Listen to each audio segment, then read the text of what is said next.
Many women start noticing changes in their 30s and 40s. Things like sleep changes, mood swings, heavier periods, fatigue, or feeling like their body suddenly works differently. And often they're told everything looks normal. But hormones shift naturally over time, and understanding those changes can make a huge difference in how you feel. Today I'm going to walk you through the basics of estrogen, progesterone, and testosterone, symptoms many women overlook, how labs are interpreted, and what options like bioidentical hormone therapy can look like. So let's talk about the hormone basics.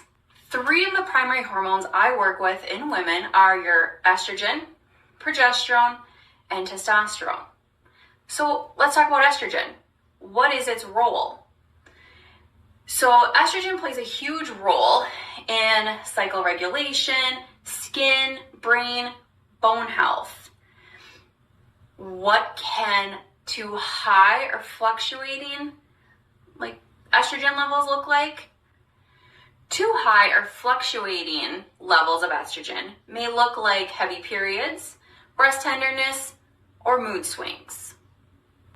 Estrogen deficiency may result in urogenital atrophy, so meaning that the skin in our urogenital region, or like our labia, or maybe the majora labia or the minor labia. So the skin down there gets more fine, thin, which can then put us at increased risk of developing urinary tract infections. So these are estrogen deficiency. So this can result in that skin atrophy, incontinence, sagging skin and sagging breasts, increased skin wrinkles on our face, fatigue, depression, mood swings, insomnia, decreased libido because of that vaginal atrophy and dryness. So what are some benefits of estrogen? Well, they improve our balance, believe it or not. They prevent falls and fractures, very important as we age. And they have a lot of vascular benefits. Okay, they help us prevent cardiovascular disease, stroke, osteoporosis, Alzheimer's disease, memory loss. We already talked about that incontinence from urine and those UTIs, temp dysregulation. And believe it or not, E2, also known as estradiol, is associated with a decrease in colon cancer by 27%. So there's tons of benefits to estrogen, and those are just some of the symptoms that a deficiency can look like. Now let's talk about progesterone. Progesterone is often the first hormone to decline, and in patients with PCOS, oftentimes it is the lack of making progesterone. So what does progesterone do?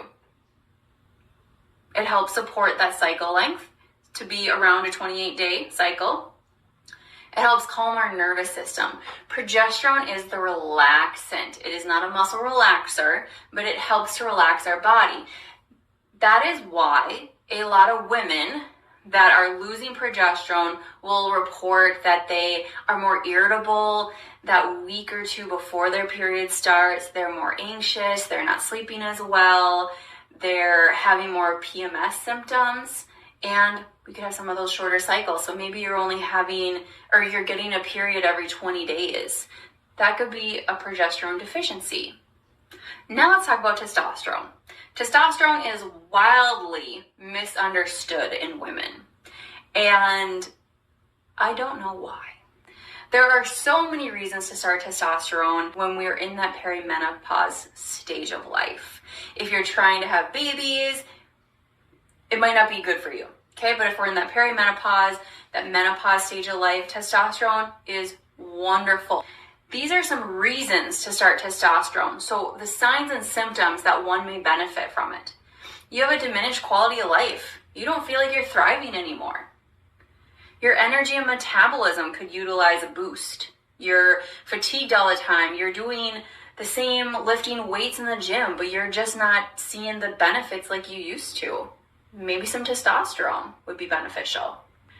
Along with that, it can help improve that body composition like I just talked about.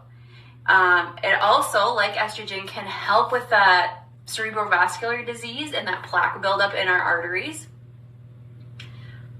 Helps reverse that visceral fat, leading to lower BMI, lower insulin, lower cortisol levels. It can help with high cholesterol because we've lowered that visceral fat. Helps with inflammation. If we have high CRP inflammatory markers, testosterone might be able to help with that. It also can help with mood. So if we're struggling with a depressed mood and motivation, testosterone can help with that energy, help with that mood, boost that up. If we're struggling to sleep, or we have restful sleep or sleep disturbances, again, testosterone can help with that. And testosterone also helps with thin skin and healing of the skin. And if you've lost weight, testosterone can really help you maintain that weight loss. So a ton of benefits to topical testosterone. There are different forms. My preference is topical testosterone because I find not too many people want to give themselves an injection. So topical testosterone, when given the proper education and the resources, is a wonderful tool. So now let's talk about some symptoms women often ignore. Many women assume these changes are just part of getting older or being busy, but they can often be related to shifting hormone levels. So maybe you're struggling with fatigue despite sleeping. I actually just had a conversation today with a woman, and she said, I sleep 8 hours a day, but I never feel rested. Maybe it's your testosterone. Maybe it's thyroid. We don't know unless we check. Or what about that irritability of mood swings? How many people have said the week before my period, my husband better disappear, or my partner? I am so irritable and I have no reason to be. I have help around the house, but I am just, maybe it's progesterone. And how about difficulty losing weight? How many of us have put the time in the gym? We're doing all the meal prepping. We're hitting our 10,000 steps. We are doing our vibration plate, as my sits right there. We're doing literally all the textbook things, but we are still not losing weight. How many of us? A lot of us. And how about brain fog? And they're worried about that they can't keep up. They have a high executive job. Why can't I do this? I used to be able to do this even 2 years ago. Something has to be wrong with me. Why is this brain fog so significant? Sleep disruption. We talked a little bit about this before, but they're waking up at 2, 3 in the morning. They can't fall asleep. Their mind is racing with so many thoughts of the to-do list that they're unable to fall asleep or get good sleep. Cycle changes we talked about a little bit before. Maybe they had a perfect 28-day cycle for so many years, and all of a sudden it is a 22-day cycle, or it's coming every 2 weeks. Who wants that? Not me. Or maybe it stopped coming altogether and they're like, I don't know what's going on. And then lastly is low libido. Now, don't we all wish we had the libido of our 20-year-old self, right? Oftentimes that also declines as we age. And men, our partners, if we're with a man, their testosterone typically is still on the good side. So their libido is just fine and ours are not. And it can really affect a marriage and our intimacy within our marriage. And so libido is it can be a huge issue in our marriages. So these are all just symptoms that women often ignore that can be signs of hormone dysregulation that's maybe going on in the body. So I like to look at it this way. All those symptoms that you're telling me, I like to look at them as information. Your symptoms are information. And we need to take a look at them and dig deeper into what's going on. So next on our agenda today, let's talk about labs versus optimal. So lab ranges are designed to detect disease or dysfunction. They're not always to reflect where people feel their best. Now, I will say this, even though hormone level may technically fall inside a lab range, that doesn't necessarily mean it's optimal for how you feel. For example, one person may feel better when their free T3 is at a 3. Someone else may feel better when it's at a 4. But this is the part that's really funny. When you're 20, that lab range can be within range up to a 6. So as we age, why is it more acceptable for that range to fall lower? Don't we deserve to feel good? I think so. I think it's super important for our quality of life to be excellent and to be what we want it to be. So I look at those labs a little bit differently.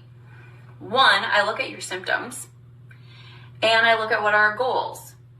And yes, I'll also look at your labs. So that's why getting baseline labs are super important. But then I may track it more loosely going forward. I really like to look at your symptoms, your lab, and your full clinical picture. And really, what are your goals? What BHRT actually is. BHRT is bioidentical hormone replacement therapy. That means they're bioidentical hormones designed to be structurally identical to the hormones our bodies naturally produce. I utilize compounded bioidentical hormones through a compounding pharmacy. And their estradiol, progesterone, and testosterone are all derived from sweet potatoes or yams. Unfortunately, that does not mean that we could just eat a ton of sweet potatoes and yams and get the same benefit. Doesn't work that way. So your BHRTs are compounded. They're individualized dosing. And what I mean by that is something you and I create together. Based on your symptoms, your goals, your labs, we talk about what is the best dose for you. And that is going to differ from the next person. Maybe I feel best on progesterone 100 milligrams. But that next person maybe wants to do 200 instead, and that's where they feel the best. So it really is individualized dosing. And they need to be monitored carefully. So how I like to monitor carefully would be, routine checkups with me. We talk about like your symptoms. Are we having any side effects? How's our goals? How are we feeling? How's our quality of life? And then some labs to check our values. So the goal isn't to override the body, it's to support balance. When women work with me, we start with a detailed conversation about symptoms, health history, goals, quality of life. And really, I utilize a combination of lifestyle support, nervous system work when appropriate. I may bring in some herbal support, nutrients, and hormone therapy when it makes sense. Everybody is individualized in their care and their plan. There's no cookie cutter theory or protocol when it comes to working with me. If you've been noticing changes and wondering whether hormones could be part of the picture, there are options. I offer hormone appointments where we can review symptoms, labs, and discuss whether something like BHRT might be appropriate for you. There's a lot we can do, and believe it or not, there's a lot of people that could benefit from some sort of optimizing their hormones or their thyroid or nervous system. You can also download my hormone guide off of my website. I did a prior reel about that on Instagram or Facebook, so go check that out. And that downloadable hormone guide gives you a lot more detailed information, pricing, anticipated cost, and really what to expect. So I really hope you've enjoyed this, and I hope you've learned a lot. And don't be afraid to speak up if you truly feel it's your hormones. Like, start asking questions. Start asking the why. And you know what? If you're not in the Minnesota and North Dakota and you can't see me, I encourage you to start seeking individuals like me that you could go and see and benefit from. Because hormones, there's a lot of great benefits, but they need to be done correctly. So thank you for listening, and please reach out if you have any questions at all.